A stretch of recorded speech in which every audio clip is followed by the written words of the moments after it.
It's weird that this Dolphin song was even catchy. It's also this Hillary Clinton song is a little. I like the Hillary Clinton song too. It's got 34,000 views.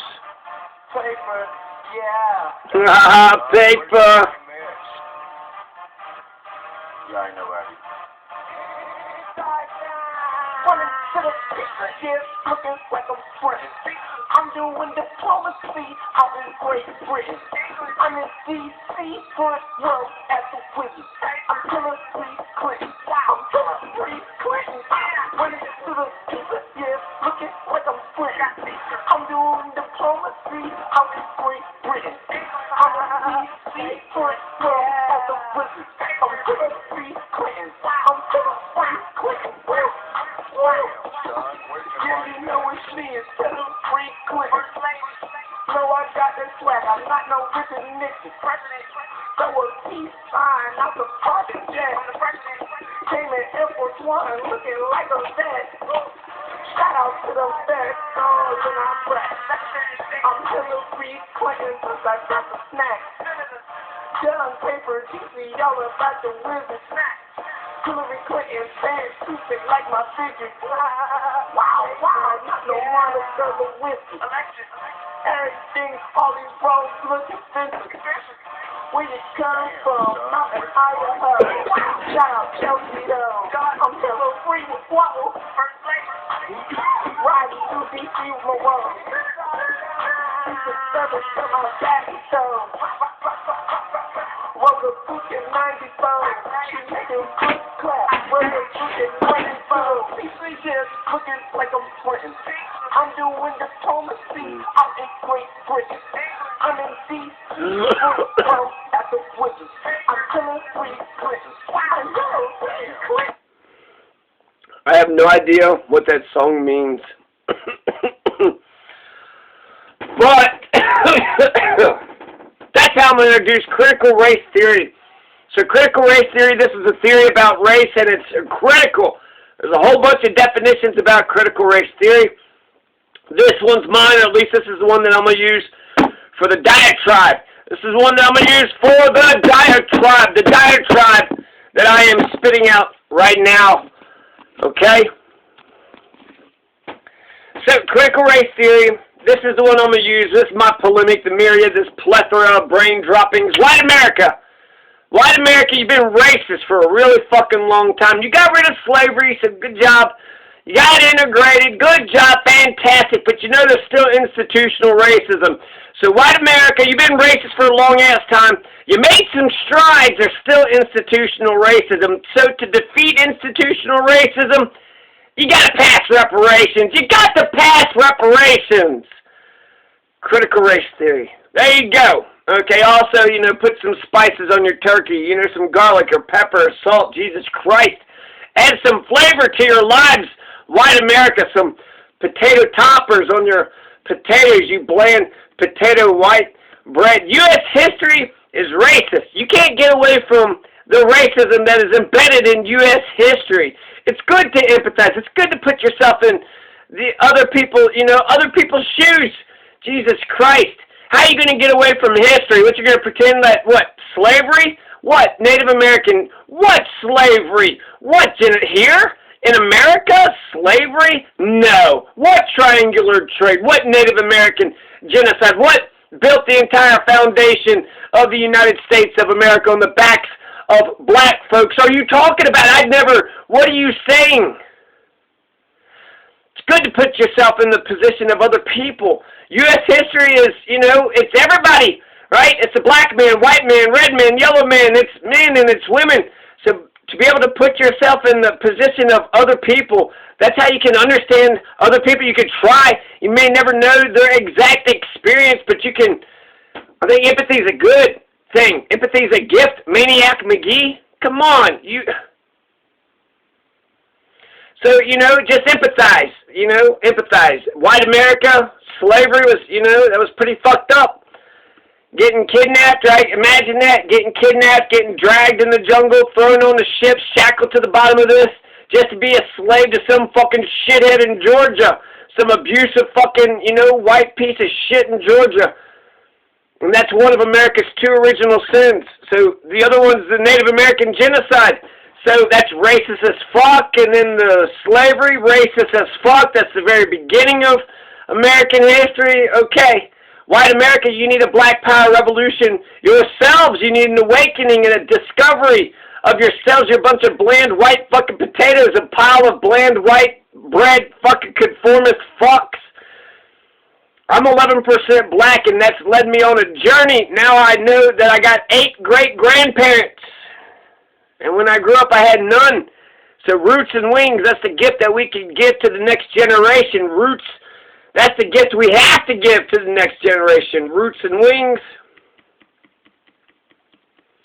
And whites, I mean, the struggle is real for everybody, but if whites need to think about Italians and Catholics and Germans and Irish and Jews, they had a hell of a time here in the States against the white Anglo-Saxon Protestants. So, you know, there is some racism there. The struggle is real for everybody, even if you are a WASP. I'm sure the struggle is real for probably most of the WASP. I've actually heard some WASPs say they've never struggled at all. Struggle? What? Huh. So my only problem, the only problem with critical race theory is that it views everything through a racial lens. So it could be used by a bunch of fucking idiots, a bunch of fucking morons. It's just a racist club to hit whites with. Critical race theory. No, bro, critical race theory. So it could just be racism, and racism is gross no matter who, you know, is abusing, exploiting, using. It's just gross. It's a social construction, so it's all bullshit. Y'all made that shit up. Blue-eyed white devils, was it Johann Blumenbach or whatever? Now, there's some good things that the blue-eyed white devils have done.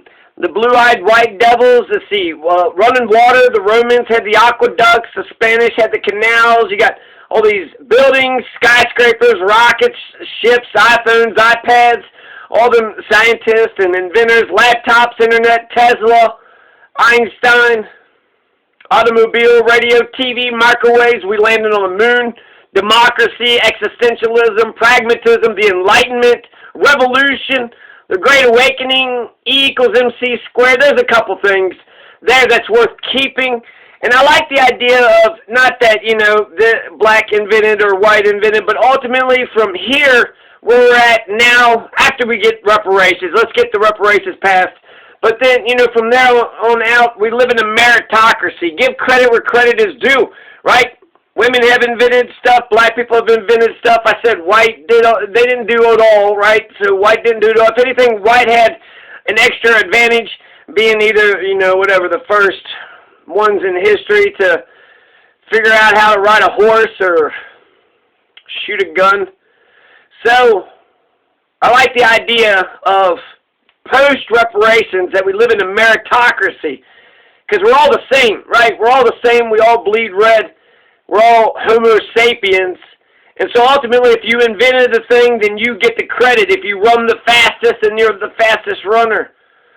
So, you know, if you did the thing, a meritocracy, so let's pass reparations. Let's get on the same level.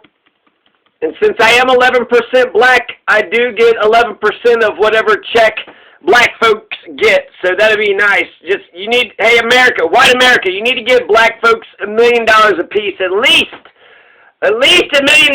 Black people, you don't understand the suffering. $1 million per black person, at least. And that's what? 110,000 bucks. So I don't think you should ban anything from being taught. If anything, you should teach about how they're thinking about banning this thing to be taught. Look at, you know, the fucking Scopes monkey trial. I guess it's time to get the Scopes monkey trial back out. You can't ban part of history. Let's just ban the 1800s. We should talk about the 1700s. No, we should ban the 1700s too. 12,000 BC is the red man. 1492 is Columbus. 1619, that's when the black man came into America. And, oh, by the way, here's critical race theory. Institutional racism still exists. You know, we probably should get reparations. You know, the U.S. government should probably pass out some reparations checks. You know, and hope. You know, thank God that black people have been like cool. Like they're probably still mad about it, but not. But without the reparations, you know. So here's, you know, here's the reparations. And then I also wonder, what would reparations for the red man, what would that look like? How do we repair that relationship? So there you go, critical race theory. I'm fine with critical race theory. I think it's right. We do have institutional racism. To defeat institutional racism, we need to pass reparations.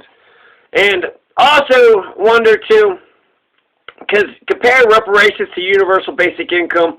If we were to get some reparations checks, I think it would only be $1,000. It'd be a one-time payment, and it wouldn't be that big. It'd be a, you know, kind of like a Andrew Yang UBI. It's only $1,000, and just that's it. And so, if you compare reparations to universal basic income, I feel like if we start having this conversation, if we can get it to universal basic income, then we're not saying, hey, black folks, you want one-time payment of $1,000. We're saying, hey, black folks, you want $1,000 every goddamn month? You want $1,000 every goddamn month until the day you die? You are out of poverty. You get a right to live no matter what. And that's something we all get. That's, you know, that's in your self-interest. That's in our self-interest. It's in all of our self-interest. Universal basic income. It's like a reparations check that just keeps repeating on and on and on. So you can, you know, you don't have to whore yourself out for all those, you know, shithead fucking bosses. You get out of poverty. You don't have to put yourself in shitty situations. Actually go after the jobs that you like. And hell, maybe you could save enough. You could start your own business. Or, you know, own some land or own your own house. Get out of the rental situation and start owning your own, you know, your own stuff. Start moving on up. So there you go. There you go, America. You need a black power revolution. You need to put spices on your turkey. Garlic, pepper, salt. Add some flavor into your life. Some potato toppers. And the only problem that I see with critical race theory is that it views everything in a racial lens when, you know, not everything has to be viewed in a racial. If you were in slavery, if I was, you know, the days of slavery, if I was like, look, there's institutional racism, there's a critical race theory, we need a major policy to change the relationship between white and black people. How about this? Let's get rid of slavery. Let's get rid of slavery. That, you know, that would make sense to look at everything through the prism of race. And stop calling me white, you motherfucker. I'm not white. I'm not white. I'm not white. Caucasian, no, fuck off. Fuck off. That's your all shit. That's your all shit. I just told you I'm 11% black. One drop rule. I'm out. You know, I'm on the, you know. So, one drop rule. Motherfuckers, they fucking, WASP, them motherfuckers are like, they pure blood blue. They're so fucking pure blood, they turn their blood blue. Fugates don't even,